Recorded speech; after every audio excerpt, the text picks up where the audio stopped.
Hello everyone, कैसे हैं आप सभी लोग। आपके अपने चैनल में एक बार फिर स्वागत है। वंदना अभिनंदन। दोस्तों, आज हम लेकर आए हैं मध्य प्रदेश शिक्षक भर्ती वर्ग 3। जी हाँ दोस्तों, वर्ग 3 का एग्जाम आ गया और 31 तारीख से आप लोगों के एग्जाम है और सिलेबस इतना डीपली दे दिया और इतना बड़ा दे दिया है कि कंप्लीट करना इम्पॉसिबल है। इसलिए दोस्तों, मैं बहुत जल्दी और शॉर्ट तरीके से आप लोगों को सिलेबस कंप्लीट करने वाला हूं। और देखिए, ये मेरे हाथ में सिलेबस है। आज हम केमिस्ट्री का जो हमारा फर्स्ट चैप्टर है उसको कंप्लीट करने वाले हैं, जो है परमाणु संरचना। देखिए, परमाणु संरचना में क्या क्या कंप्लीट करने वाले हैं ये आप लोगों को बगैर स्किप किए देखना है, क्योंकि स्लाइड मैंने बना के रखी है और वो ही सिलेबस है जो आप लोगों के उसमें दिया है ना। तो दोस्तों, आप शुरू से लेकर अंत तक वीडियो को बने रहें और बगैर स्किप किए यहाँ पर देखते जाएं। यदि हम बात करें तो क्या क्या कंप्लीट करने वाले हैं, देखिए, परमाणु संरचना कंप्लीट करने वाले हैं, पदार्थों में आवेशित कण कंप्लीट करने वाले हैं, थॉमसन को, है ना, रदरफोर्ड एवं बोर का परमाणु मॉडल, विभिन्न कक्षाओं में इलेक्ट्रॉनों का वितरण, संयोजकता, परमाणु संख्या, द्रव्यमान संख्या, समस्थानिक एवं संभारिक, हाइड्रोकार्बन के लिए बोर मॉडल और बोर परमाणु मॉडल के विकास की पृष्ठभूमि और परमाणिक स्पेक्ट्रम, परमाणु क्वांटम और यांत्रिकी। ये सारी चीजें हम एक ही वीडियो में कंप्लीट करने वाले हैं। 2 वीडियो में आपकी केमिस्ट्री खत्म, है ना। और यदि आप लोग देखिए, केमिस्ट्री कम से कम 10 नंबर की आने वाली है, तो इसलिए आप लोगों को शुरू से लेकर अंत तक वीडियो को देखना है ना। और अभी तक चैनल पर नया हो, सब्सक्राइब नहीं किया तो प्लीज सब्सक्राइब कर लीजिएगा। तो हम शुरू करते हैं कहां से, परमाणु संरचना। देखिए दोस्तों, परमाणु संरचना से हम शुरू करेंगे तो सबसे पहले आती है डेफिनेशन। परमाणु की डेफिनेशन क्या है? परमाणु की पदार्थ के अत्यंत सूक्ष्म कण को परमाणु कहते हैं। देखिए, जो पदार्थ का अत्यंत सूक्ष्म कण है, अत्यंत सूक्ष्म कण को परमाणु कहते हैं। परमाणु में उपस्थित कणों की व्यवस्था और उनका संगठन परमाणु संख्या संरचना कहलाती है। देखिए, जो परमाणु में उपस्थित कणों की संख्या, परमाणु में कौन कौन से कण रहते हैं? Electron, proton, neutron. देखिए, इलेक्ट्रॉन किस तरीके की संरचना होती है, परमाणु कुछ इस तरीके की संरचना होती है, जिसमें प्रोटॉन और न्यूट्रॉन इधर होता है इसके नाभिक में, और इलेक्ट्रॉन इसके चारों ओर चक्कर लगाता है ना। प्रोटॉन के ऊपर रहता है धनावेश, न्यूट्रॉन रहता है निगेटिव मतलब अनावेशित, और इलेक्ट्रॉन के ऊपर रहता है ऋण आवेश, है ना। तो दोस्तों, आप लोगों को ये चीज ध्यान में रखनी है ना। इसकी आपको डेफिनेशन याद कर लेनी है ना। और दोस्तों, आपको इनके भी नोट्स बनाने हैं, यदि आप लोग चाहें तो नोट्स में तो मैंने सारे आईएमपी फैक्ट इसमें भर दिए हैं, यहां से पेपर बाहर नहीं जाएगा। और दोस्तों, इससे डीपली आपको पढ़ने की आवश्यकता बिल्कुल भी नहीं है, क्योंकि मैंने सारी चीजें इसमें कवर करने वाला हूं। वीडियो थोड़ा लंबा होगा, लेकिन आप लोगों को देखना होगा, ठीक है ना। यदि सिलेक्शन चाहिए तो पढ़ना तो पड़ेगा। तो दोस्तों, शुरू करते हैं वीडियो। देखिए, प्रमुख परमाणविक कण। देखिए, प्रमुख परमाणविक कण की यदि हम बात करते हैं तो शुरू करते हैं। देखिए, प्रमुख परमाणविक कण, प्रमुख, देखिए, प्रमुख उप परमाणविक कण, है ना।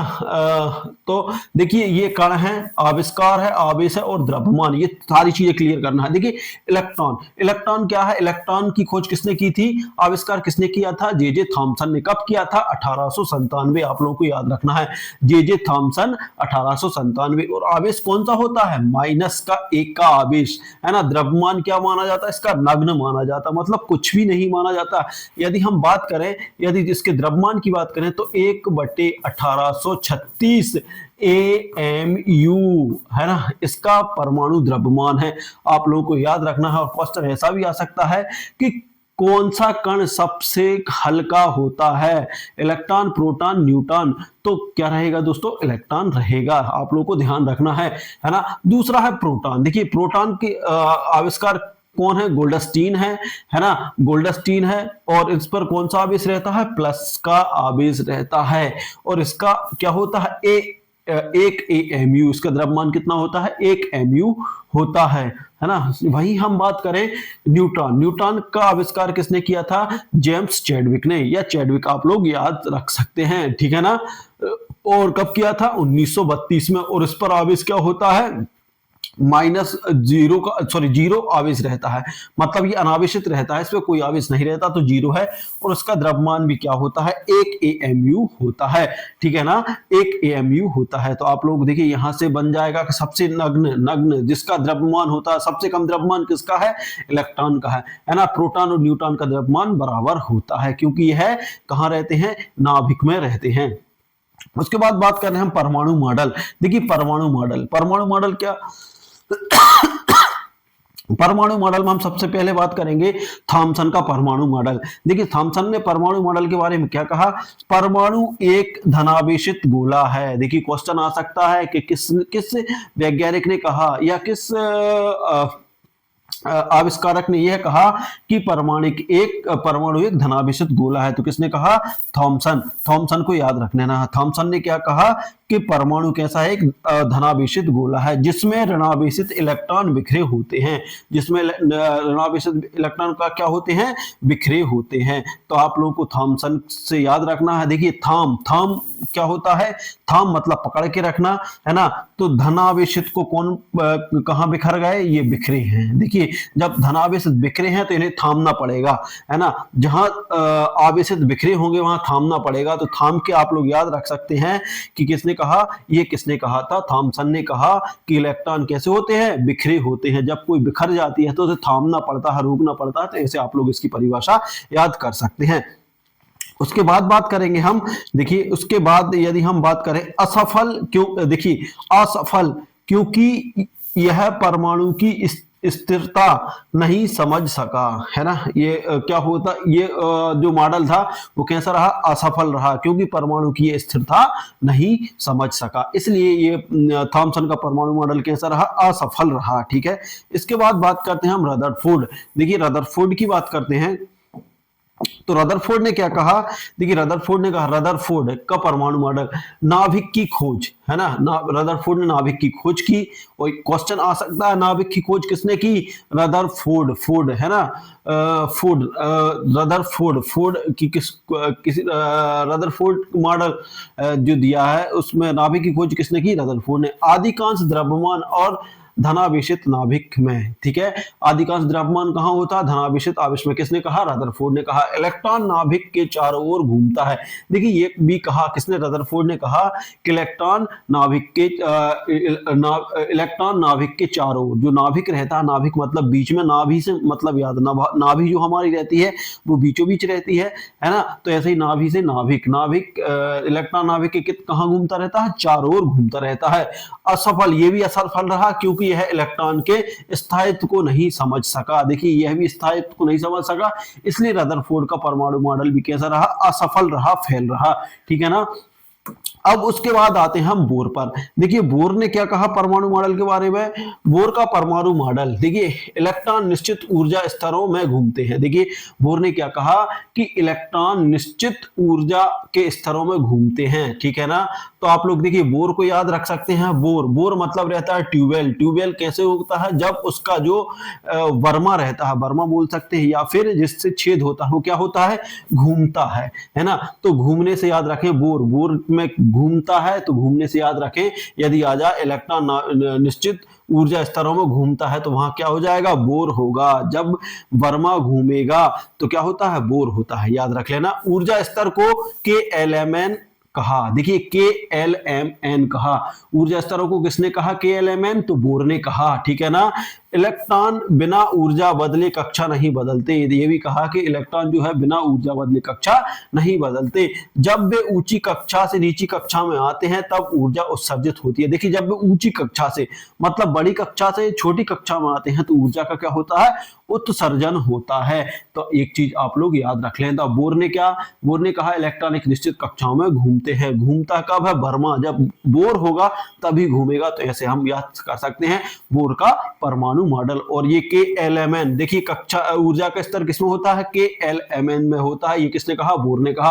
और एक चीज और पूछ सकते हैं दोस्तों, KLMN जो कक्षाएं रहती हैं उनमें अधिकतम कितने इलेक्ट्रॉन आ सकते हैं, तो K में आ सकते हैं 2, L की बात करूं तो इसमें अधिकतम 8, इसमें आते हैं 18, और इसमें आते हैं 18, उसमें आते हैं 32। ये आप लोगों को याद रख लेना है। ये काफी मोस्ट IMP क्वेश्चन है। ठीक है ना। इसके बाद हम बात करते हैं अगला। देखिए अब शब्द देखिए, और बोर का परमाणु मॉडल हो गया। देखिए जो हमारे परमाणु मॉडल थे वो क्लियर होगा, ठीक है ना। यहाँ से अब आते हैं प्रमुख शब्दावली।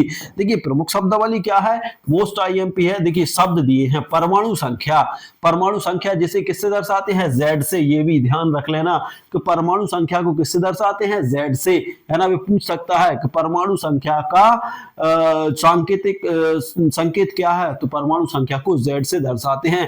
प्रोटॉन की संख्या बराबर इलेक्ट्रॉन की संख्या। देखिए इसका अर्थ का परमाणु संख्या का मतलब क्या होता है, परमाणु संख्या का मतलब जो प्रोटॉन की संख्या रहता है और इलेक्ट्रॉन की संख्या के बराबर होता है परमाणु संख्या, ठीक है ना। जितनी प्रोटॉन की संख्या रहेगी उतनी इलेक्ट्रॉन की संख्या के बराबर रहेगा।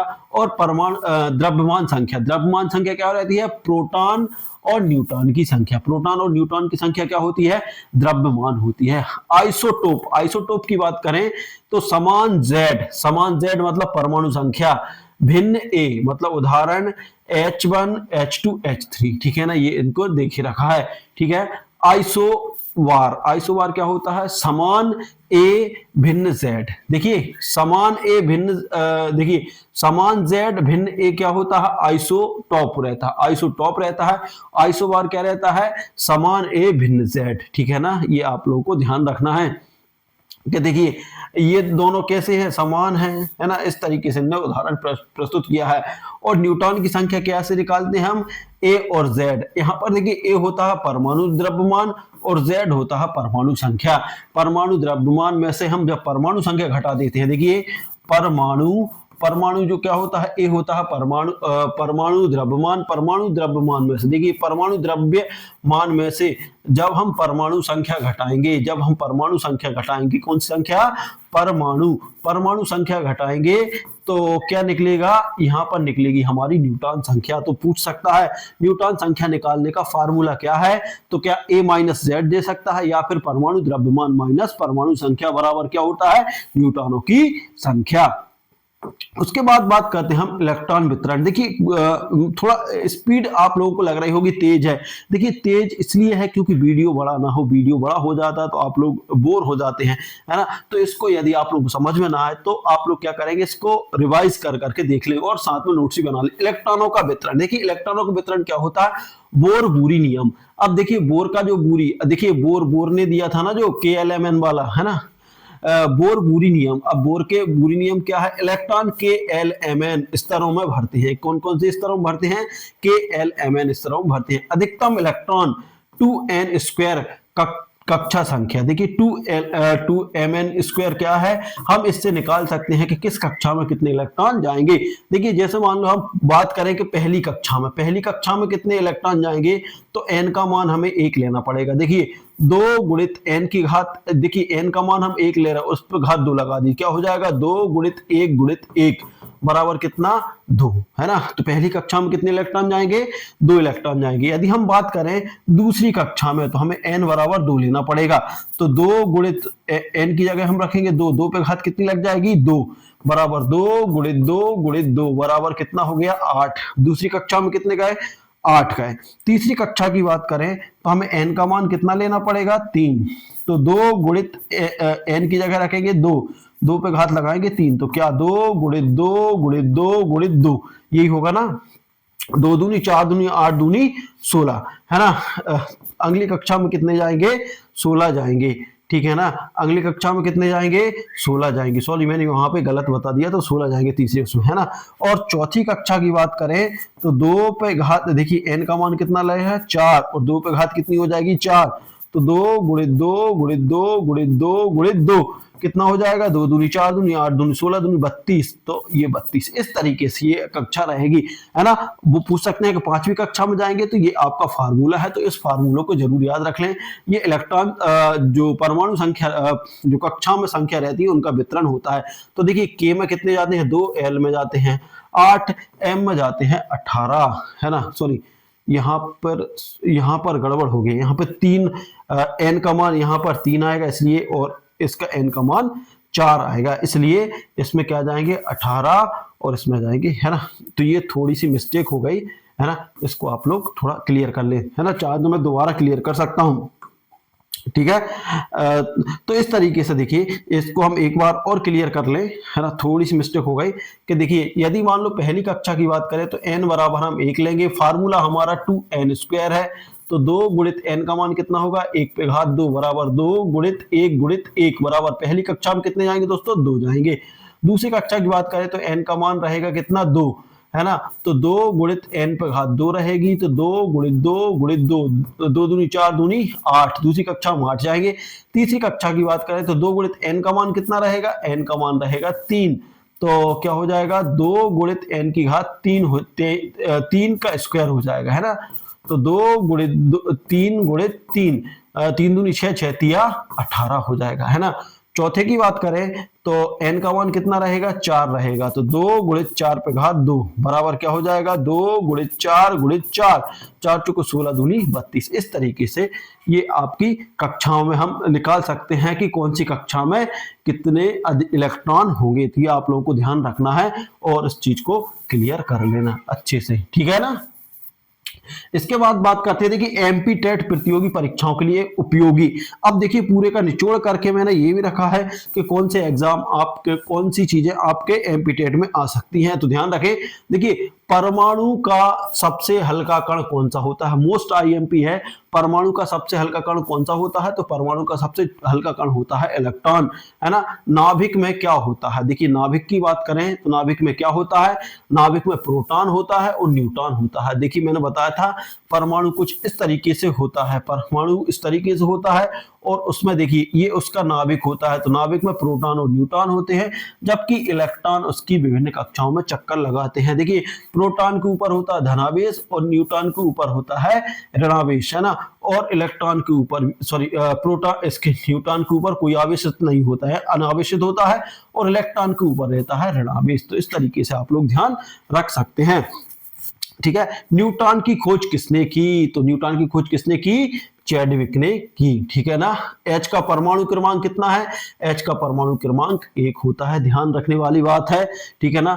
थॉमसन ने किस कण की खोज की, तो थॉमसन ने किसकी खोज की, इलेक्ट्रॉन की खोज की।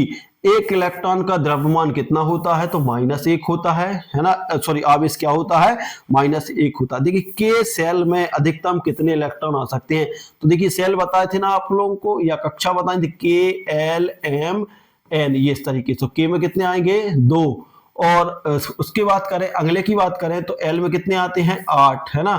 और अगले की बात करें तो इसमें कितने आते हैं, 18, है ना। और उसके अगले की बात करें तो हमारा फार्मूला है n स्क्वायर, तो 2 गुणित 4 गुणित 4, इस तरीके 4 चौक 16 दूनी 32, n में कितने आएंगे, 32। चौथी कक्षा में इस तरीके से हम निकाल सकते हैं, ठीक है ना। तो ये आप लोगों के मोस्ट आईएमपी फैक्ट हो गए। अब उसके बाद बात करते हैं हम, देखिए यहां पर ट्रिक भी देखी रखी है, ट्रिक रिमेंबर, सेल याद करने की ट्रिक, सेल मतलब कक्षा याद करनी थी। किंग लव्स मैंगोज नाइसली, देखिए जो एक राजा है उसको मैंगो पसंद है, मतलब मैंगो को लाइक करता है, तो के से हो गया के सेल, एल से हो गया एल, है ना, एम से हो गया तीसरा वाला सेल, और एन से हो गया चौथा वाला सेल, के एल एम एन। तो हम सेलों को याद कर सकते हैं, ठीक है, कक्षाओं को याद कर सकते हैं। अब पदार्थ में आवेशित कण, देखिए जो हमारा नेक्स्ट जो वो है पदार्थ में आवेशित कण। अब पदार्थ में आवेशित कण देखेंगे तो देखिए परिभाषा देखेंगे, है ना। अब ये हमारा दूसरा चालू हो गया उसमें ही, है ना, पदार्थ में। अब हम पदार्थ में आवेशित कण, देखिए जब किसी पदार्थ के परमाणु या अणु से इलेक्ट्रॉन निकल जाते हैं या जुड़ जाते हैं तब वे आवेशित कण, है ना, बन जाते हैं, इन्हें आयन कहा जाता है। ध्यान रखना है, क्या कहा जाता है, आयन कहा जाता है। देखिए जब किसी पदार्थ में परमाणु या अणु से इलेक्ट्रॉन निकल जाते हैं या फिर जुड़ जाते हैं, है ना, परमाणु या अणु है उसमें से जब इलेक्ट्रॉन निकल जाते हैं या फिर जुड़ जाते हैं तब भी कैसे हो जाते हैं, आवेशित हो जाते हैं। देखिए निकल रहा है, यदि निकल जाता है कोई, देखिए कोई किसी को कुछ देता है, जैसे मान लीजिए ये है और ये है, यदि इसने इसको कुछ दिया, है ना, इसको दिया, तो इस पे कौन सा आवेश है, धन, धन मतलब रहता है देना, है ना, और ऋण मतलब जिसने लिया उस पे आ जाएगा ऋण आवेश, है ना। तो ये आवेश हो जाते हैं, आवेशित हो जाते हैं, है ना, तब वे आवेशित कण क्या बन जाते हैं, आवेशित कण बन जाते हैं, इन्हें आयन कहते हैं, और इन्हें क्या कहते हैं, आयन कहते हैं, ठीक है ना। तो आप लोगों को इसकी परिभाषा याद रखनी है। अब उसके बाद प्रमुख आवेशित कण कौन कौन से हैं? देखिए प्रमुख प्रमुख आवेशित कण की बात करें तो आप लोगों को ध्यान रखना है कैटायन, है ना, इसे कैथायन भी बोलते हैं, है ना। कैथायन पर कौन सा आवेश होता है? धनावेश होता है ना, जैसे सोडियम और कैनेडियम ये है ना। उसके बाद बात करते हैं एनायन। एनायन क्या होता है? ऋणावेशित होता, ऋणावेश होता है ना, इस पे माइनस होता है, जैसे माइनस क्लोरीन, ठीक है ना। तो या ऑक्सीजन, है ना।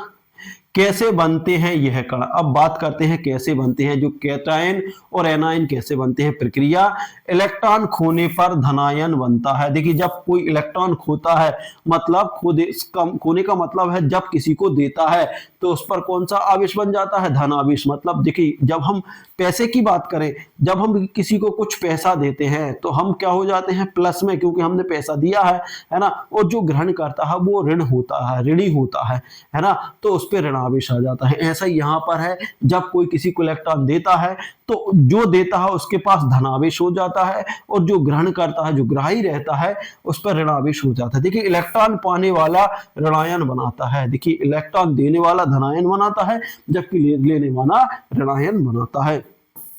उदाहरण देख लेते हैं, जैसे देखिए यहां पर बात करें हम, यहां पर Na मतलब सोडियम, है ना। तो सोडियम क्या है? सोडियम क्या करता है? अपना एक इलेक्ट्रॉन क्या करता है? देता है किसी को, है ना। एक इलेक्ट्रॉन दान कर देता है, ठीक है ना, एक इलेक्ट्रॉन दान कर देता है। तो ये क्या हो गया पर? धनायन। एक इलेक्ट्रॉन खोया, एक इलेक्ट्रॉन मतलब किसी को दे दिया, तो ये क्या सा हो गया? धनायन हो गया। और जबकि हम क्लोरीन की बात करें, है ना, तो एक इलेक्ट्रॉन क्या करता है? ये ग्रहण करता है, एक इलेक्ट्रॉन ग्रहण करता है, इसलिए क्या होता है? इसने एक इलेक्ट्रॉन पाया, इसलिए इस पे क्या हो गया? ऋणायन हो गया। अब बात करते हैं हम आवेशित कणों के गुण। देखिए आवेशित कणों के गुण क्या होते हैं? विद्युत चालकता। यदि विद्युत चालक की बात करें तो घोलों या गलित अवस्थाओं में करंट प्रवाहित करते हैं। जो विद्युत चालकता रहती है, इनमें विद्युत चालकता क्या होती है आवेशित कणों में? कि घोलों या गलित, मतलब घोल मतलब थोड़ा गीला बोल सकते हैं या पानी बोल सकते हैं, गलित मतलब थोड़ा बहुत, उसमें यदि नमी रहेगी तो उस टाइम क्या होता है? उस अवस्था में करंट प्रवाहित होता है, उस टाइम धारा क्या होगी? इनमें प्रवाहित होती है। जैसे लकड़ी है, लकड़ी आप सूखी रखेगी और करंट में करोगे तो नहीं आएगा, लेकिन आप उसको ही गीला कर दो, है ना, या कुछ दिन पानी में डली रहने दो, निकाल के जब आप करंट से झुकाओगे तो करंट आप लोगों को लग जाएगा। तो वही कंडीशन यहां पर है। अब रासायनिक क्या है? रासायनिक अभिक्रिया क्या है? यह आसानी से अन्य आयनों से जुड़ जाते हैं। क्या करते हैं? जो आवेशित कण रहते हैं वो आसानी से अन्य आयनों से जुड़ जाते हैं। विद्युत क्षेत्र में गति, विद्युत क्षेत्र की बात करें तो ये धनायन ऋणायन इलेक्ट्रोड की ओर, एनाल धनात्मक की ओर आकर्षित होता है। देखिए जो धनायन रहता है वो ऋणात्मक इलेक्ट्रोड की ओर, देखिए क्या होता है कि जो धन रहता है वो कहां जाएगा? ऋण की ओर चला जाता है, ठीक है ना। और जो एनाल रहता है, एनाल रहता है वो एनाल धनात्मक की ओर चला जाता है। जो एनाल रहता है ये भी माइनस होता है। देखिए एनाल पे हमने देखा था ना, ये माइनस आवेश होता है, तो ये भी कहां चला जाता है? ये धनावेश की ओर चला जाता है। तो आप लोगों को इसको ध्यान से देखना है और इसके नोट्स भी साथ में कंप्लीट करते जाना है, क्योंकि ये चैप्टर हम कंप्लीट कर देंगे और अगले चैप्टर में हम केमिस्ट्री का दूसरा जो विद्युत चुंबकत्व है उसको पूरे को खत्म कर देंगे। और यहाँ से मोस्ट आईएमपी फैक्ट है, यदि आप इन को कंप्लीट कर लेते हैं तो आपका सिलेक्शन होने से कोई नहीं रोक पाएगा। मतलब 10 में से 10 आप लोग क्लियर कर सकते हैं। विद्युत अपघटन, देखिए नेक्स्ट हमारा जो टॉपिक है विद्युत अपघटन। देखिए विद्युत अपघटन में भूमिका, विद्युत अपघटन में भूमिका क्या है? इलेक्ट्रोलाइट के घोलों में यह आयन विभिन्न इलेक्ट्रोडों की ओर गति करते हैं और वहां रासायनिक अभिक्रियाएं करते हैं। जो इलेक्ट्रोलाइट रहता है ना कि घोल में, जो इलेक्ट्रोलाइट के जो घोल है कि घोल में यह आसानी से, जो आयन रहते हैं वो घोल में आयन विभिन्न इलेक्ट्रोडों की ओर गति करते हैं, विभिन्न जो इलेक्ट्रोड रहते हैं उनकी ओर गति करते हैं और वहां रासायनिक अभिक्रियाएं करते हैं, ठीक है ना। तो ये आप लोगों को याद रखना है इसकी डेफिनेशन, ठीक है ना। अब बात आती है एमपी-टेट, मतलब एमपी-टेट प्रतियोगी परीक्षाओं उपयोगी तथ्य कौन कौन से हैं? धनायन कैसे बनता है? तो इलेक्ट्रॉन खोने पर। देखिए जब इलेक्ट्रॉन खोता है तो धनायन बनता है ना। और ऋणायन किससे बनता है? इलेक्ट्रॉन पाने से। देखिए इलेक्ट्रॉन यदि पा लेता है, कोई इलेक्ट्रॉन इलेक्ट्रॉन पा लेता है तो उसको पर ऋणायन बन जाता है, वो ऋणी हो जाता है, और कोई खो देता है तो उस पर धनायन बन जाता है।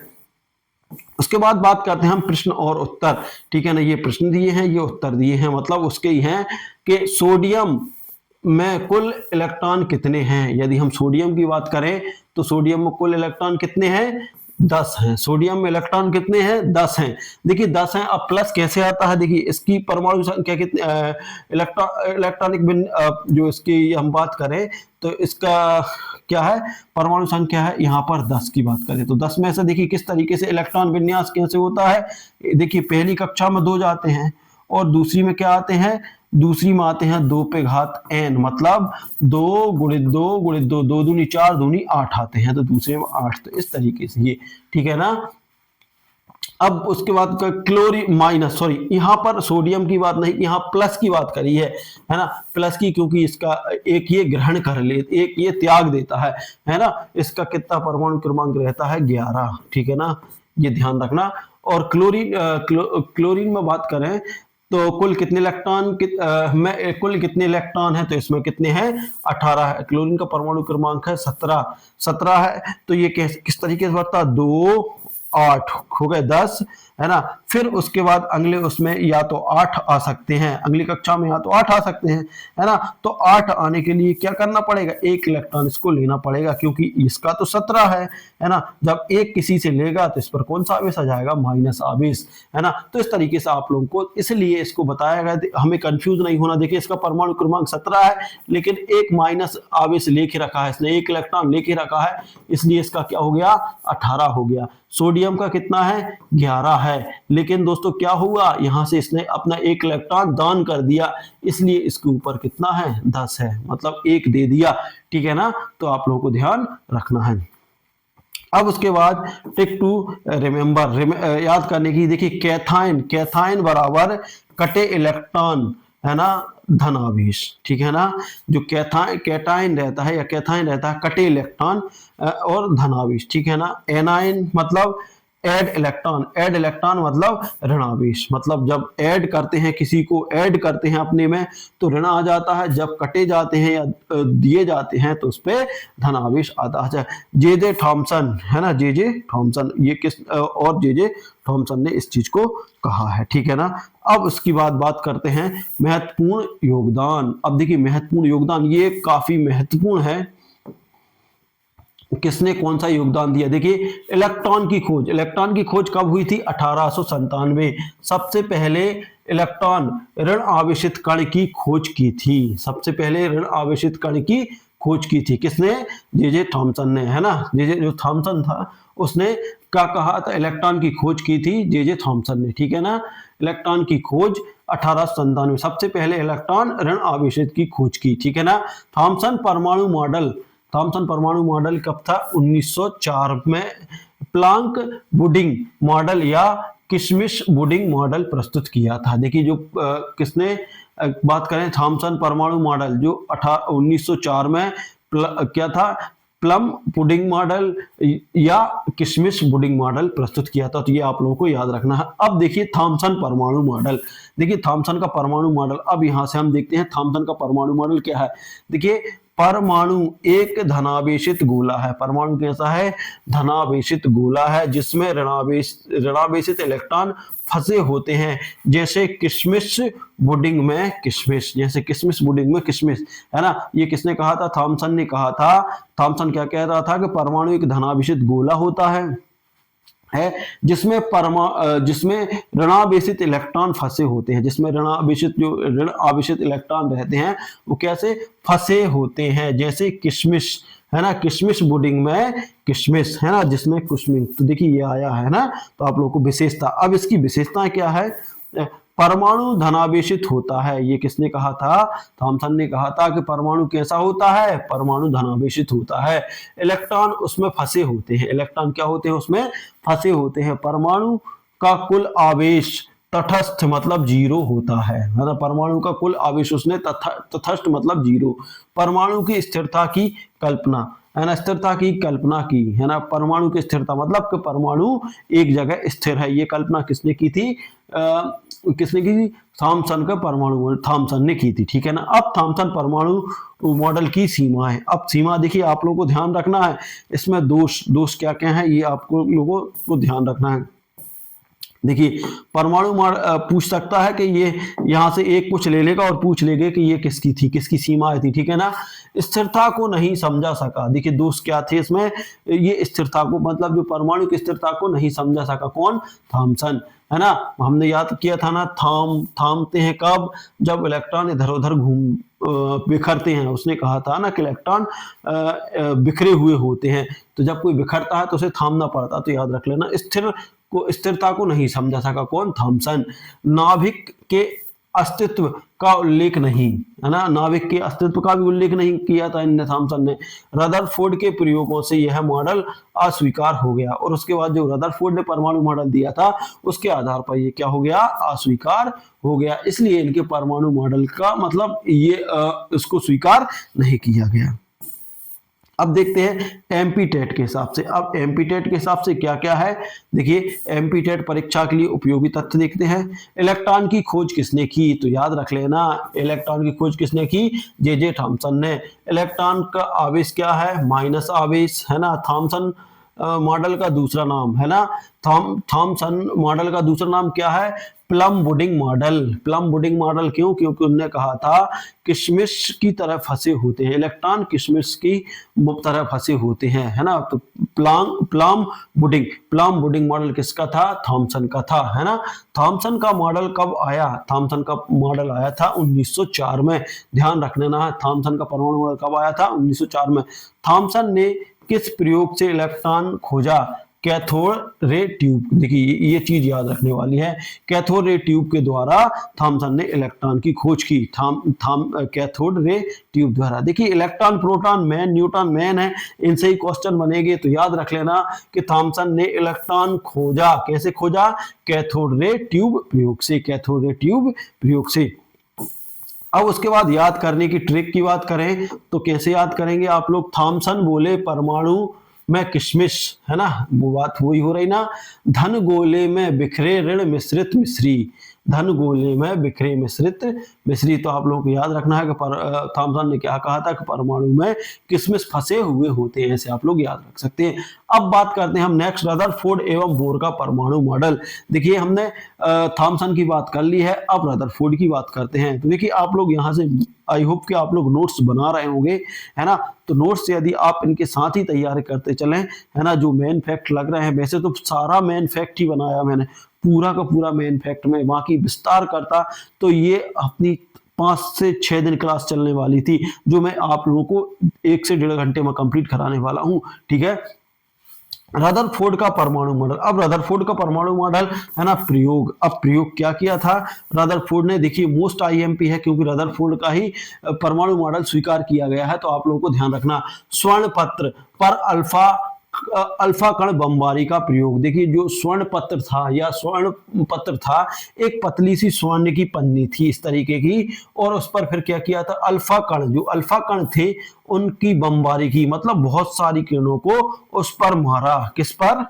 एक सोने की पन्नी थी। देखिए सभी चीजें हमने कहा है कि आज जो भी चीजें हैं वो सब किससे? अणु और परमाणु से मिलकर बनी हैं। अब अणु परमाणु मिलकर बनाते हैं पदार्थ, ठीक है ना। तो जो भी चीजें हैं सब पदार्थ हैं, है ना। तो क्या हुआ कि एक सोने की पन्नी थी इस तरीके की, ठीक है ना, सोने की पन्नी थी, तो इस तरीके से यहाँ पर एक कुछ चीज थी, है ना, इस तरीके की। यहां से इनने सोने की पन्नी पर क्या की? बमबारी करवाई, है ना। तो बमबारी जब करवाई तो उससे क्या हुआ कि कुछ चीजें, देखिए कुछ चीजें क्या हो गया कि कुछ किरणें इस तरीके की बिखर गई, कुछ किरणें इस तरीके से बिखर गई, है ना, इस तरीके से बिखर गई, है ना, ये इस तरीके से, और कुछ किरणें वापस लौट आई। इससे इनने क्या सिद्ध कर दिया कि बीच में जो पदार्थ रहता है, बीच में उसके नाभिक रहता है, कोई कण रहता है। जब कण से, देखिए जब कण से, ये कण है मान लो, नाभिक है, जब कण से ये करंट टकराई तो इस तरीके से चली गई, है ना, ये वाली टकराई, है ना, एक वाली टकराई तो इस तरीके से चली गई, और दूसरी जो बीचों बीच आई उसके वो टकराई तो वापस लौट गई, है ना। तो ये इनने इस तरीके से सोने की पन्नी पर ये सिद्ध किया था। तो प्रमुख निष्कर्ष क्या निकलते हैं, देखिए, है ना, रदरफोर्ड, गीगर और मार्क्सडेन द्वारा किया गया। देखिए ये प्रयोग किस किस के द्वारा किया गया, रदरफोर्ड के द्वारा, गीगर के द्वारा और मार्क्सडेन के द्वारा ये प्रयोग किया गया। मतलब स्वर्ण की पन्नी पर बमबारी का प्रयोग किसके द्वारा किया गया, देखिए रदरफोर्ड, गीगर और मार्क्सडेन, है ना। अब रदरफोर्ड, गीगर, मार्क्सडेन, ये आप लोगों को ध्यान रखना है, तीनों वैज्ञानिकों को एक साथ पूछ सकता है। प्रमुख निष्कर्ष, अब देखिए क्या निकला निष्कर्ष, परमाणु का मूल्यवान भाग रिक्त होता है। जो मूल्यवान भाग है वो रिक्त होता है, क्योंकि देखिए यहां से जो चीजें थी वो पार करके चली गई। ये पन्नी थी मान लो, तो कुछ चीजें पार करके चली गई, ठीक है ना। सभी धनावेश द्रव्यमान परमाणु के नाभिक में है। जो धन आवेश और द्रव्यमान है, द्रव्यमान मतलब रहता भार, है ना, सब कहाँ है, नाभिक में है। इलेक्ट्रॉन नाभिक के चारों ओर परिक्रमा करते हैं, है ना। ये निष्कर्ष निकले थे यहाँ से रदरफोर्ड के परमाणु मॉडल से, है ना। नाभिक बहुत छोटा एवं धना होता है, धना मतलब छोटा, बहुत छोटा धना होता है, ठीक है ना। तो ये आप लोगों को ध्यान रखना है। अब सीमाएं की बात करते हैं, तो इनकी सीमाएं क्या थी, इनकी सीमाएं देख लेते हैं रदरफोर्ड की। देखिए सीमाएं क्या थी, न्यूटन के नियम के अनुसार इलेक्ट्रॉन को ऊर्जा खोकर नाभिक में गिर जाना चाहिए। देखिए इलेक्ट्रॉन के नियम के अनुसार जो नियम था कि इलेक्ट्रॉन को ऊर्जा खोकर, जो जब इलेक्ट्रॉन ऊर्जा खो देता है तो उसको जो इलेक्ट्रॉन है वो नाभिक में गिर जाना चाहिए, है ना। लेकिन ऐसा नहीं होता, इसलिए मॉडल स्थिरता नहीं समझा सका, और यह मॉडल भी क्या कर सका, स्थिरता नहीं समझा सका। फिर देखिए जब इनने मॉडल दिया उसके बाद न्यूटन का नियम आया कि जब इलेक्ट्रॉन ऊर्जा खो देता, मतलब जब उसके पास कोई ऊर्जा नहीं बची तो उसको नाभिक में गिर जाना चाहिए, है ना? इसलिए इसकी अवहेलना भी हुई। उसके बाद करते हैं बोर का परमाणु। बोर ने के परमाणु मॉडल में क्या कहा, बोर का परमाणु मॉडल, है ना, नील्स बोर ने 1913, देखिए सन जरूर आप लोग याद करते जा रहे होंगे, ने हाइड्रोजन परमाणु पर आधारित स्थिर मॉडल प्रस्तुत किया। इनने हाइड्रोजन परमाणु पर, है ना, स्वर्ण की पन्नी पर किसने किया था, रदरफोर्ड ने किया था, है ना, और नील्स बोर ने किस पर किया, हाइड्रोजन परमाणु पर आधारित स्थिर मॉडल प्रस्तुत किया। मुख्य बिंदु क्या थे, इलेक्ट्रॉन नाभिक के चारों ओर नियत ऊर्जा स्तरों में घूमता है। देखिए इनने कहा कि इलेक्ट्रॉन नाभिक के चारों ओर नियत ऊर्जा स्तरों में घूमता है। किसने कहा, नील्स बोर ने कहा, है ना। ऊर्जा स्तर KLMN, है ना, n बराबर 1 2 2 डैश इस तरीके से, मतलब कि जो KLMN है ये कक्षा ऊर्जा का स्तर है। तो पहली ऊर्जा का स्तर कौन सा है, K, जहां पर 2 इलेक्ट्रॉन रहते हैं, है ना। दूसरा स्तर क्या है, यदि हम बात करें तो L, जिसमें 4 इलेक्ट्रॉन होते हैं, ठीक है ना, इस तरीके से, है ना। और तीसरी कक्षा क्या है, तो यहाँ पर हम मान रख के देख सकते हैं, ठीक है ना। अब इस तरीके, सॉरी 2 इसमें रहते हैं 8, 2 8 18 32, इस तरीके से ये चलता है। ये इन्होंने कहा था। तो ये क्वेश्चन ये पूछा जाता है कि KLMN जो कक्षक है या फिर जो स्तर, ऊर्जा के स्तर है, ये किसने दिए, तो बोर ने दिए, ठीक है ना। जब बोर होता है KLMN घूमते हैं, है ना, तो ये आप लोगों को ध्यान रखना। ऊर्जा का उत्सर्जन या अवशोषण तभी करते हैं जब वे एक कक्षा से दूसरी कक्षा में जाते हैं। ये भी कहा कि यह ऊर्जा का उत्सर्जन या अवशोषण कब करते हैं, जब वे एक कक्षा से दूसरी कक्षा में जाते हैं। प्रत्येक कक्षा की विशिष्ट ऊर्जा होती है। देखिए प्रत्येक कक्षा की विशिष्ट ऊर्जा होती है, किसने कहा, बोर ने कहा, है ना। उच्च ऊर्जा स्तर से निम्न ऊर्जा स्तर पर जाने पर फोटॉन उत्सर्जित होता है। देखिए मोस्ट IMP क्वेश्चन दे देगा, वो दे देगा उच्च ऊर्जा स्तर से निम्न ऊर्जा में आने पर खालिस्तान उत्सर्जित होता है या फिर कौन सा कण उत्सर्जित होता है। तो आप लोगों को देगा वो, देखिए वो दे देगा इलेक्ट्रॉन होगा, प्रोटॉन होगा, न्यूट्रॉन होगा, अपन ने तो इतने ही पढ़े हैं, और यहाँ पर दे देगा फोटॉन होगा। तो ध्यान रख लेना कि उच्च ऊर्जा स्तर से निम्न ऊर्जा स्तर पर आने पर फोटॉन उत्सर्जित होता है। फोटॉन, है ना, इलेक्ट्रॉन प्रोटॉन न्यूट्रॉन से कंफ्यूज ना हो, फोटॉन उत्सर्जित होता है। परमाणु स्थिर रहता है, जबकि इलेक्ट्रॉन अपनी नियत कक्षा में होता है। देखिए परमाणु क्या होता है, स्थिर रहता है, जबकि इलेक्ट्रॉन अपनी नियत कक्षा में होता है। ये किसने कहा था, नील्स बोर ने कहा था। बोर की विशेषताएं, अब देखिए बोर मॉडल की विशेषताएं क्या है। देखिए विशेषताएं सबकी हैं और कुछ ना कुछ कमी सब में है ना, तो ये चीज ध्यान रखना, ठीक है। स्थायित्व को समझाने में सक्षम, ने क्या किया कि ने जो पर इलेक्ट्रॉन था उसके स्थायित्व को समझा दिया।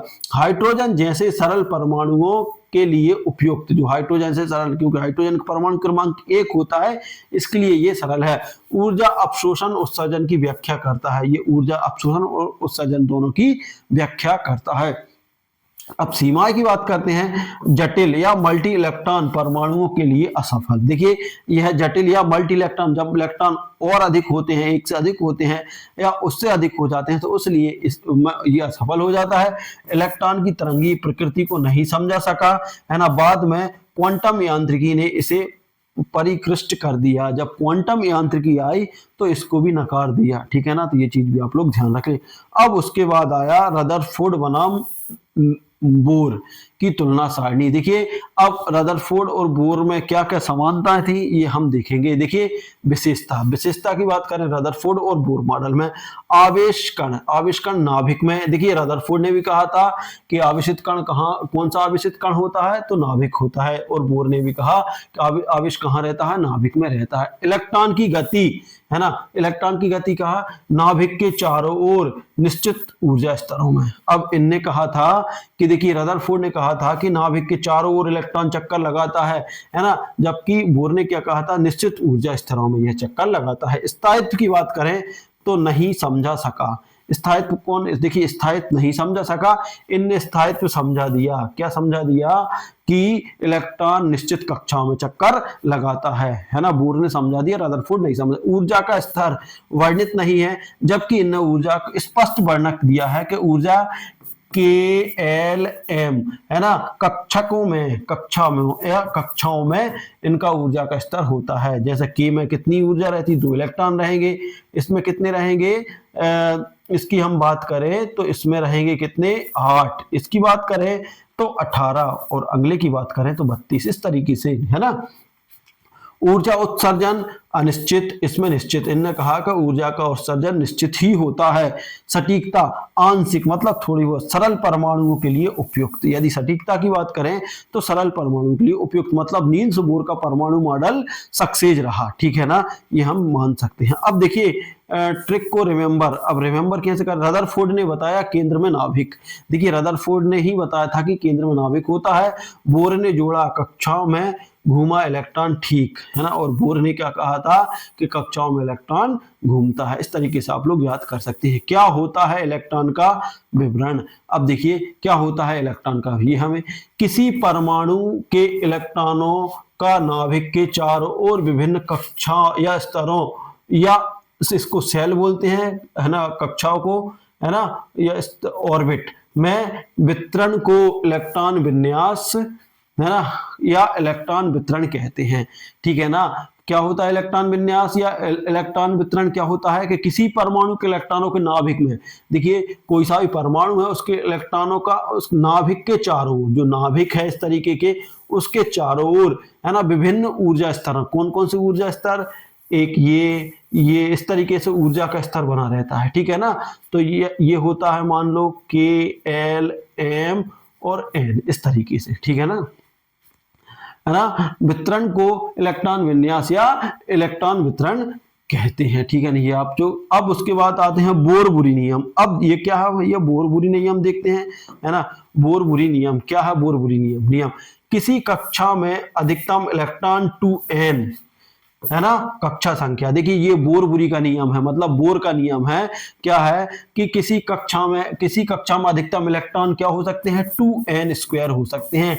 अब n का मान जितना बढ़ाते जाओगे उतने यहाँ पर इलेक्ट्रॉन आते जाएंगे। जैसे पहली कक्षा, यदि कक्षा 1 की बात करें तो n का मान 1 हो जाएगा, तो क्या हो जाएगा 2 × 2, 1 का मान इस पर स्क्वायर लगा दिया तो 2 एकम 2। यदि बात करें दूसरी कक्षा की, n बराबर 2 लेना पड़ेगा, तो 2 × n की जगह कितना रखेंगे हम, 2, 2 पे घात 2 लगा देंगे, 2 गुणित 2 गुणित 2 कितना हो जाएगा, 2 दूनी 4 दूनी 8 इस तरीके से। यदि हम बात करते हैं तीसरी कक्षा n का मान 3, तो 2 गुणित 2 पे घात कितनी लगा देंगे हम, 3, तो क्या हो जाएगा 2 गुणित 2 गुणित 2 सॉरी 2 3 पे घात 2, ठीक है ना, 3 पे घात 2 लगेगी, है ना, 3 पे घात 2, तो 2 गुणित 3 गुणित 3, 3 त्रिका 9 और 9 दूनी 18 इस तरीके से। यदि हम 4 को लेंगे तो 4 पे घात 2 लग जाएगी। इस तरीके से इसको आगे बढ़ाया जा सकता है। कहा इलेक्ट्रॉन बाहरी कक्षा में तभी प्रवेश करेगा जब भीतरी कक्षा पूरी तरीके से भर जाएगी। हमने कहा कि इलेक्ट्रॉन, जैसे मान लो ये कक्षाएं हैं, ये कक्षाएं हैं, ये इसका नाभिक हो गया, ये इलेक्ट्रॉन इसमें और इसमें चक्कर लगा रहा है। वो कह रहा है कि जब ये मान लो कि के है, ये वाली कक्षा नाभिक है, ये के है, तो जब तक इसमें 2 इलेक्ट्रॉन नहीं हो जाते तब तक तीसरी कक्षा पूर्ण नहीं करेगा ये।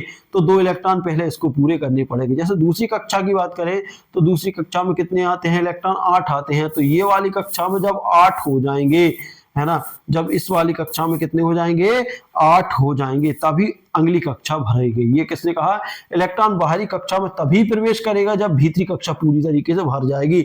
जब भीतरी कक्षा पूरी तरीके से भर जाएगी तभी इलेक्ट्रॉन बाहरी कक्षा में प्रवेश करेगा। अंतिम कक्षा में अधिकतम 8 इलेक्ट्रॉन ही हो सकते हैं। जो अंतिम कक्षा में अधिकतम कितने हो सकते हैं, 8 इलेक्ट्रॉन ही हो सकते हैं। ये यहाँ ने द्वितीय अंतिम कक्षा में अधिकतम 18 इलेक्ट्रॉन हो सकते हैं। जो द्वितीय अंतिम कक्षा है ना, उसमें अधिकतम 18 इलेक्ट्रॉन रह सकते हैं। तो ये आप लोगों को ध्यान रखना है। मुख्य कक्षाएं और अधिक इलेक्ट्रॉन, देखिए मुख्य कक्षा है और उसके बाद बात करते हैं हम मुख्य कक्षा और अधिक इलेक्ट्रॉन की बात करते हैं। देखिए अभी काफी बड़ा है ना, तो आप लोगों को ध्यान रखना है। देखिए मुख्य कक्षा और अधिकतम इलेक्ट्रॉन, कक्षा या प्रतीक कक्षा संख्या या अधिकतम इलेक्ट्रॉन, तो क्या है, देखिए पहली कक्षा के, है ना, कक्षा कौन सी है, 1 है ना, तो अधिकतम इलेक्ट्रॉन 2 है। कक्षा दूसरी L है, अधिकतम कक्षा 2 है, अधिकतम इलेक्ट्रॉन 8 है। कक्षा तीसरी M है, कक्षा संख्या 3 है, अधिकतम इलेक्ट्रॉन 18 है। चौथी कक्षा जिसको N बोला जाता है, कक्षा चौथी है और 32। इस तरीके से आप लोगों को याद रखना है।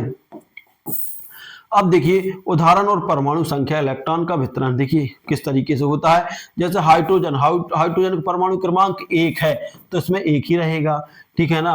हीलियम का परमाणु क्रमांक 2 है तो 2 ही रहेगा, क्योंकि देखिए 2, 8, 18, 32, 54 इस तरीके से चलता है, ठीक है ना। उसके बाद बात करते हैं लिथियम का 3 है तो पहली कक्षा में 2 आ जाएंगे, दूसरी कक्षा में 1 जाएगा। कार्बन का 6 है तो पहली कक्षा में 2, दूसरी कक्षा में 4 चले जाएंगे, ठीक है ना। ऑक्सीजन कितना है, 8 है, पहली कक्षा में 2, दूसरी कक्षा में 6। सोडियम का कितना है, 11, तो पहली कक्षा में 2, दूसरी कक्षा में 8 और तीसरी कक्षा में 1 चला जाएगा, ठीक है ना। और क्लोरीन का 17 है ना, क्लोरीन का क्या है, 17 है, ठीक है ना। तो 2, 8, 7 है ना, तो पहली कक्षा में 2 रहेंगे, ये भी पूरा हो जाएगा। दूसरी कक्षा में 8 रहते तो 8 कंप्लीट हो जाएंगे। तीसरी कक्षा में 7 रहेंगे, जबकि तीसरी कक्षा में 8 हो सकते हैं, ठीक है ना। तो इस तरीके से इनका इलेक्ट्रॉनिक विन्यास वो है, ठीक है ना। परमाणु क्रमांक और इलेक्ट्रॉन वितरण इस तरीके से आप कर सकते हैं। अब देखते हैं तत्व परमाणिक संख्या इलेक्ट्रॉन के विवरण।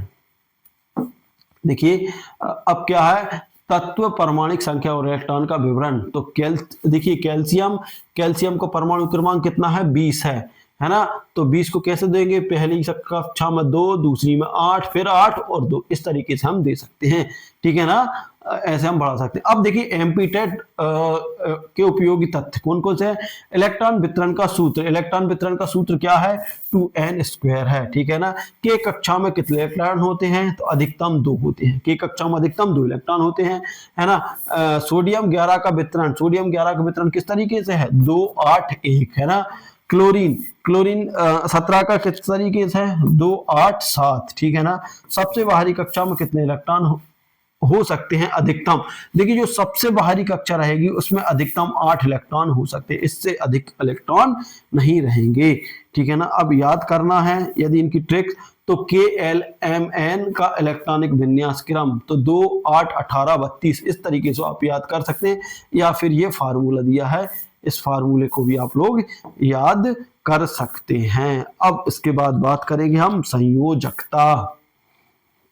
देखिए इसके बाद हम बात करने वाले हैं संयोजकता पे, है ना। तो संयोजकता हम इस टॉपिक को और कंप्लीट करेंगे, उसके बाद हम अगला जो टॉपिक कंप्लीट करने वाले हैं वो नेक्स्ट वीडियो में करेंगे, क्योंकि वीडियो काफी लंबा हो जाएगा।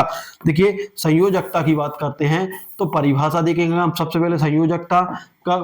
संयोजकता किसी तत्व की वह क्षमता होती है जिससे वह रासायनिक यौगिकों में बंध बनाते समय अन्य तत्वों के साथ इलेक्ट्रॉन ग्रहण करने, खोने या साझा करने की प्रवृत्ति दर्शाते हैं। देखिए क्या होता है, संयोजकता किसी तत्व की वह क्षमता होती है, कोई भी तत्व है तो उसकी वह क्षमता होती है जिससे वह रासायनिक यौगिकों में क्या करते हैं, बंध बनाते समय अन्य तत्वों के साथ इलेक्ट्रॉन ग्रहण करने या खोने या साझा करने की प्रतीक को दर्शाते हैं। ठीक है ना।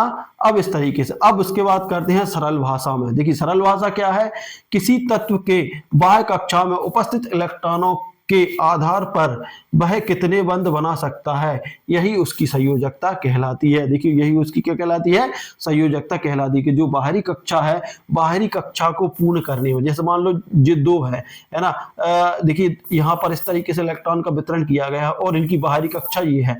अब देखिए इसको भी अपना अष्टक पूरा करना है मान लो, और इसको भी पूरा करना है। यदि मान लो इन दोनों के पास, देखिए इसके पास भी 7 हैं, देखिए इसके पास भी 7 हैं, है ना, और इसके पास भी 7 हैं, तो ये क्या कर लेंगे, इस तरीके से कुछ ऐसी प्रक्रिया करेंगे कि ये दोनों आपस में क्रिया करके कि इसका अष्टक भी पूरा हो जाए और इसका दूसरे का भी अष्टक पूरा हो जाए, है ना। इस तरीके से ये संयोजकता करते हैं। संयोजकता का निर्धारण कैसे होता है, अब बात करते हैं कि संयोजकता का निर्धारण कैसे होता है। देखिए क्या होता है, यदि बाहरी कक्षा में इलेक्ट्रॉन 1 2 3 हो, इलेक्ट्रॉन खोकर संयोजकता, है ना, इलेक्ट्रॉन संयोजकता। देखिए स्थिति क्या है, स्थिति में क्या होता है, यदि बाहरी कक्षा में 1 हो 2 हो या 3 हो, है ना, हो तो इलेक्ट्रॉन खोकर संयोजकता, मतलब यह इलेक्ट्रॉन दान कर देते हैं अपने 1 2 3 में से किसी को, है ना। बाहरी कक्षा में यदि इलेक्ट्रॉनों की संख्या 5 6 7 हो तो इलेक्ट्रॉन ग्रहण कर संयोजकता, है ना, 2 3 1, है ना। यदि 8 इलेक्ट्रॉन हैं जैसे नोबल गैस तो संयोजकता 0 निष्क्रिय तत्व होते हैं। अब ये लोग आपको ये चीज नहीं समझ में आई होगी। देखिए यदि मान लो किसी के बाहरी कक्षा में कितना, मान लो 1 इलेक्ट्रॉन है या फिर 2 इलेक्ट्रॉन है या 3 इलेक्ट्रॉन है, तो यह अपने इलेक्ट्रॉन दान कर देते हैं, है ना, खोकर, मतलब यह अपने इलेक्ट्रॉन दूसरे को दान कर देते हैं और संयोजकता धारण कर लेते हैं। जैसे मान लो इसने 1 इलेक्ट्रॉन दान कर दिया तो जो भी है, जैसे मान लो n ने 1 इलेक्ट्रॉन दान किया तो इस पर एक प्लस आवेश आ जाएगा, ठीक है ना। n यदि 2 इलेक्ट्रॉन दान करता है तो प्लस का 2n आ जाएगा, या फिर 2 प्लस है ना 2 प्लस, यदि मान लो इसने 3 किए तो 3 प्लस आ जाएगा, इस तरीके से, है ना। और यदि मान लो इलेक्ट्रॉनिक विन्यास क्या है इसका, मान लो 5 6, देखिए 5 6 7 है, तो ये क्या करेंगे, इलेक्ट्रॉन ग्रहण कर संयोजकता करते हैं, मतलब ये इलेक्ट्रॉन क्या कर लेंगे, ग्रहण कर लेंगे। कैसे ग्रहण करेंगे, क्योंकि देखिए किस तरीके से भरता, 2 और 4, है ना, देखिए 2 रहता है पहली कक्षा में, 2 × 2 × 2 8, है ना, इस तरीके से। तो देखिए 2 8 करने के लिए क्या करेगा, ये 3 ग्रहण करेगा, है ना। तो इस तरीके से ये अपनी कक्षा को पूरा करने की कोशिश करेगा, अष्टक पूरा करने की कोशिश करेगा। तो ये क्या करते हैं, इलेक्ट्रॉन ग्रहण कर संयोजकता प्राप्त कर लेते हैं। यदि इलेक्ट्रॉन है, यदि मान लो 8 इलेक्ट्रॉन है तो ये नोबल गैस होती हैं जिनकी बाहरी कक्षा में कितने हैं, 8 है, तो ये किसी संयोजकता नहीं करती और इनकी संयोजकता क्या हो जाती है, निष्क्रिय तत्व या 0 हो जाती है, ठीक है ना। तो ये चीज आप लोगों को ध्यान रखना। कुछ तत्वों की संयोजकता और तालिका दी है, तो देखिए संयोजकता की तालिका क्या है, हाइड्रोजन, देखिए हाइड्रोजन, है ना, जिसका परमाणु की संख्या है 1, है ना, इलेक्ट्रॉन 1 है और वितरण संयोजकता 1 है, मतलब या तो ये किसी को 1 इलेक्ट्रॉन दे सकता है या किसी से 1 इलेक्ट्रॉन ग्रहण कर सकता है, तब ये अपने बाहरी कक्षा में 2 इलेक्ट्रॉन पूरा कर पाएगा, ठीक है ना। अब हीलियम, हीलियम की परमाणु क्रमांक कितना है, 2 है ना, इलेक्ट्रॉन संख्या कितनी है, 2 है ना, और वितरण 0। देखिए ना तो ये किसी को दे सकता ना ले सकता, क्योंकि इसकी बाहरी कक्षा में अधिकतम 2 इलेक्ट्रॉन ही आ पाएंगे, इसकी कक्षा 2 पूरी हो गई तो अब ये किसी से क्यों करेगा। लिथियम की बात करें तो लिथियम की कितनी है, 3 है, तो 2 और 1 मतलब इलेक्ट्रॉन संख्या क्या हो जाएगी 2 और 1, जो इलेक्ट्रॉनों का वितरण रहेगा कैसे रहेगा 2 और 1 में। तो देखिए इसकी इस तरीके से कक्षाएं रहेंगी, तो पहले उसमें कितने चलेंगे 2 इलेक्ट्रॉन चले जाएंगे और अगली में क्या रहेगा 1 रहेगा। तो फिर ये क्या करेगा एक किसी से उधार लेगा, तो एक उधार लेकर मतलब सहसंयोजकता करेगा और अपने 2 इलेक्ट्रॉन पूरे करने की कोशिश करेगा बाहरी कक्षा। देखिए बेरियम, बेरियम की बात करें तो बेरियम का परमाणु क्रमांक कितना, परमाणु संख्या है 4 है ना। इसके बाहरी इलेक्ट्रॉन बाहरी कक्षा में इलेक्ट्रॉनिक विन्यास 2 और 2 है। तो देखिए इसकी इस तरीके की यदि कक्षा रहेगी तो पहली कक्षा में तो 2 हो गए, अब दूसरी कक्षा में कितने हैं इसके 2 हैं, है ना।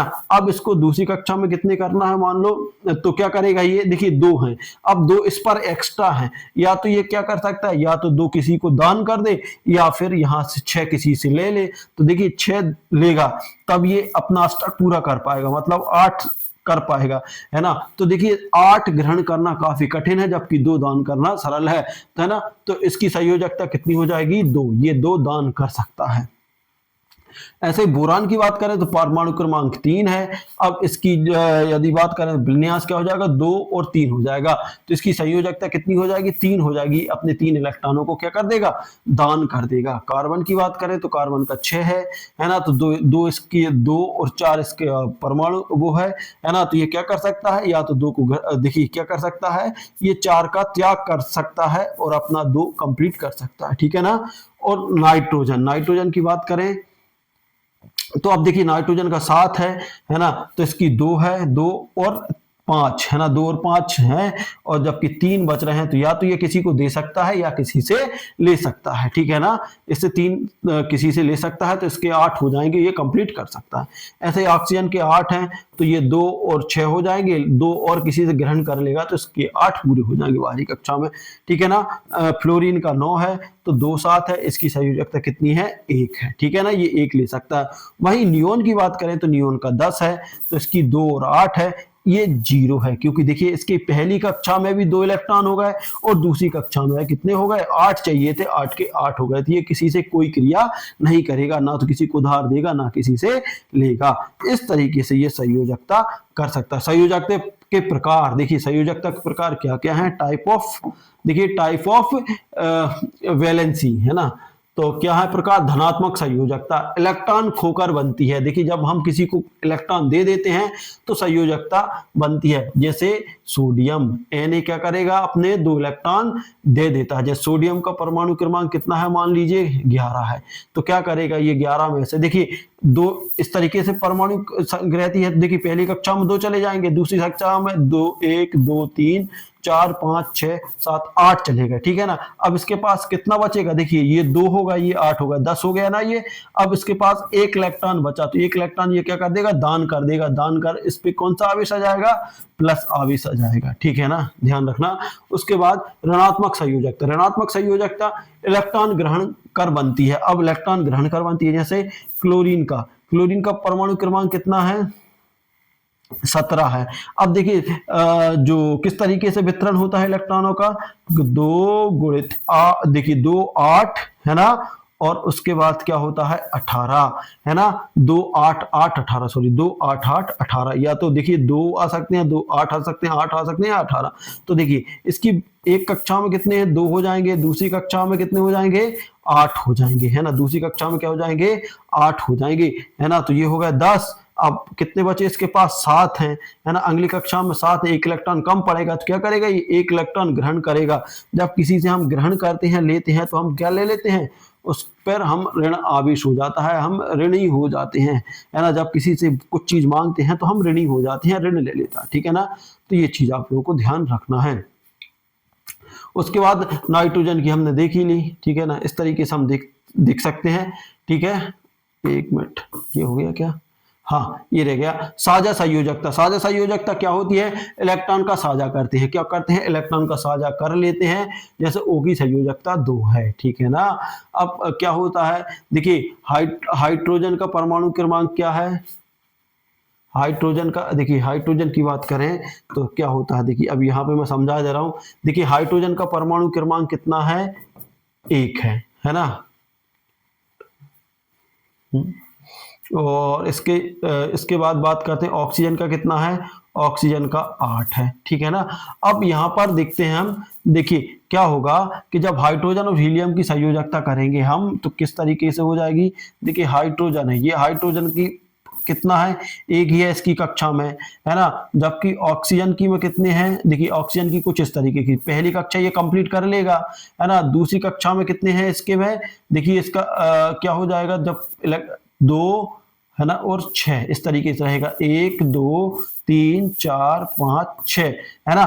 तो क्या होगा, और देखिए अब हाइड्रोजन कितने हैं, 2 हैं, 2 हाइड्रोजन है, तो यहाँ पर 2 हाइड्रोजन है, तो ये क्या कर लेगा, इसके में कितने हैं 6, तो फिर ये इसके साथ क्या कर लेगा, साझा कर लेगा 2 इलेक्ट्रॉन को, मतलब 1 इलेक्ट्रॉन इसका, एक इस हाइड्रोजन का। तो इस तरीके से जब जो साझा करेगा तो इसके पास कितने हो जाएंगे, टोटल 8 इसके हो जाएंगे और 2 इसके हो जाएंगे। तो इस तरीके से ये साझा करके ये क्रिया कर लेते हैं, ठीक है ना।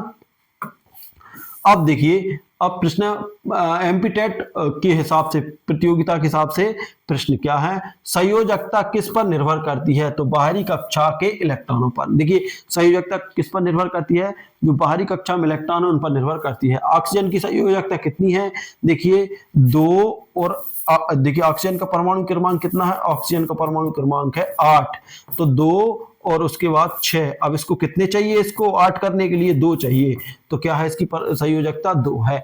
नाइट्रोजन की संयोजकता, अब नाइट्रोजन का परमाणु क्रमांक कितना होता है, 7 होता है, जबकि इसके 2 और 8 चाहिए, जबकि इसके पास है कितने, 2 और 5 हैं, है ना। तो कितने चाहिए 8 करने के लिए, 3 चाहिए, तो इसकी संयोजकता कितनी हो जाएगी, 3 हो जाएगी। कौन से तत्व की संयोजकता 0 होती है, तो नोबेल जो गैस है, हीलियम, है ना, हीलियम नियोन आर्गन है, उनकी संयोजकता क्या होती है, 0 होती है। संयोजकता कैसे कैसे कैसे दर्शाती है, तो बंध बनाने की क्षमता, जो संयोजकता दर्शाती है वो बंध बनाने की क्षमता दर्शाती है। उसके बाद है ट्रिक, 1 2 3 देते हैं और 5 6 7 लेते हैं, 8 पर विश्राम होता है। तो आप लोग याद रख लें कि देखिए जिनका बाहरी कक्षा में 1 2 3 होते हैं, है ना, वो क्या करते हैं, देते हैं, वो अपने इलेक्ट्रॉन को देते हैं, जबकि जिनकी बाहरी कक्षा में 5 6 7 होते हैं वह लेते हैं और 8 पर विश्राम करते हैं, मतलब 8 पर रुक जाते हैं। तो इस तरीके से आप लोगों को ध्यान रख लेना है। देखिए अब हम नेक्स्ट टॉपिक करेंगे अगले उसमें, देखिए परमाणु संख्या द्रव्यमान, क्योंकि देखिए काफी बड़ा है अभी भी, है ना। कम से कम हमें, यदि हम पूरा कंप्लीट करते हैं तो लगभग 1 घंटा लग जाएगा, मतलब 2 से 3 घंटे का वीडियो हो जाएगा, काफी लंबा हो जाएगा।